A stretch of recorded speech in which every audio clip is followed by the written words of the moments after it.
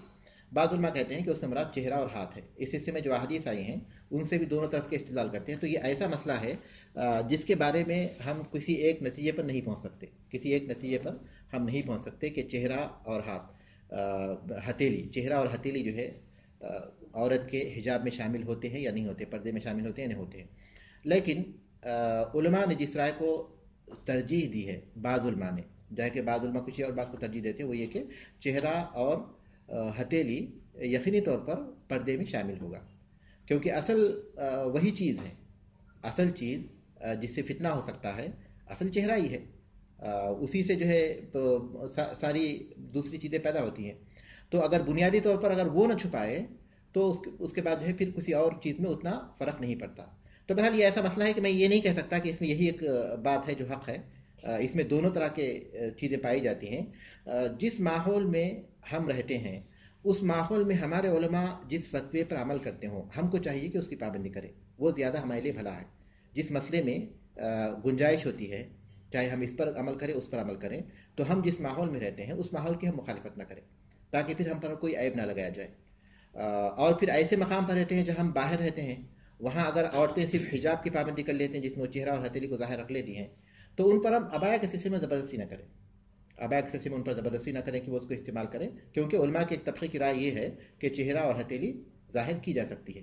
لیکن مسلم ممالک میں رہتے ہیں جہاں باقاعدہ اہل علم کا فتویٰ یہ ہے کہ چہرہ اور ہتھیلی چھپانا چاہیے, تو پھر وہاں ہم اس بات پر اصرار نہ کریں کہ بعض علماء کہتے ہیں کہ چہرہ اور ہتھیلی ظاہر کرتے, اس پر اصرار نہ کریں کیونکہ جس ماحول میں ہم رہتے ہیں اس ماحول کا ہم پر بہت اثر پڑتا ہے ہمارے ساری چیزوں پر. تو اس لیے ہم ان مسائل میں گنجائش پیدا کریں اپنے لیے دونوں طرح کی, تو اس میں کوئی حرج نہیں ہے انشاءاللہ. ابو داؤد کی کوئی حدیث ہے اس طرح چھپایا جائے؟ جی ہاں, حدیثیں دونوں طرح کی ہیں, اصل میں دونوں طرح کی حدیثیں ہیں. شیخ البانی رحمۃ اللہ علیہ اسی رائے کو ظاہر ہے کہ ترجیح دی ہے کہ نہیں چھپائیں گے, لیکن شیخ بن باز اور شیخ محمد بن صالح العثیمین رحمۃ اللہ علیہ سختی کے ساتھ جو ہے اس بات کی تاکید کرتے ہیں کہ چھپانا چاہیے. تو دلائل مختلف ہیں, تو اس لیے جو ہے جس چیز میں عورت زیادہ سمجھتی ہے کہ وہ اس کے لیے زیادہ پردے والی ہے وہی چیز اس کو اختیار کرنا چاہیے, اور بغیر کسی شک کے اس کا چہرہ اور ہتھیلی چھپانا یہ اس کے لیے زیادہ پردے کا سبب ہے. اس میں کسی خاتون کو یہ آپشن نہیں دیا گیا کہ وہ اگر چاہے تو اپنے چہرے کو چاہے تو نہ ڈھانپے, یہ آپشن خاتون کے پاس نہیں. آپشن یہ اس میں ایسا ہے کہ جن دلائل سے اطمینان ہوتا ہو ان دلائل پر چل سکتا ہے, لیکن ظاہر ہے کہ ہر آدمی کا کام نہیں ہے کہ وہ دلائل سے اپنا اطمینان کرے, اس کے لیے اتنا علم چاہیے. تو اس لیے ہم جس ماحول میں رہتے ہیں اس ماحول کے علماء کا جو فتویٰ ہے اس مسئلے میں اس پر ہم کو عمل کرنا چاہیے.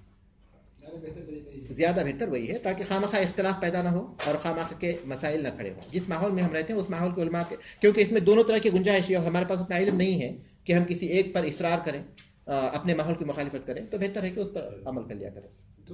جی ایک چھوٹا سا کوشچن اور ہے اسی سے ریلیٹڈ. اب ایک خاتون ہے جو کافی پردہ کرتی ہے مکمل, مطلب اپنے چہرہ ڈھانپتی ہے ہاتھ میں, لیکن کچھ ایسے لوگ ہیں جن کا مطلب وہ غیر محرم میں آتے ہیں لیکن وہ مجبور ہے کہ وہاں وہ نہیں کرتی یا کسی مجبوری یا سستی کچھ بھی کہہ لیں, تو ایسی صورت میں وہ عورت گناہ گار ہوگی کہ اس کے لیے تھوڑا مشکل ہے وہاں کرنا, لیکن وہ سادگی سے اپنا مطلب پورا سر پہ کو ڈھانپ کے آتی ہے لیکن چہرہ نہیں چھپاتی.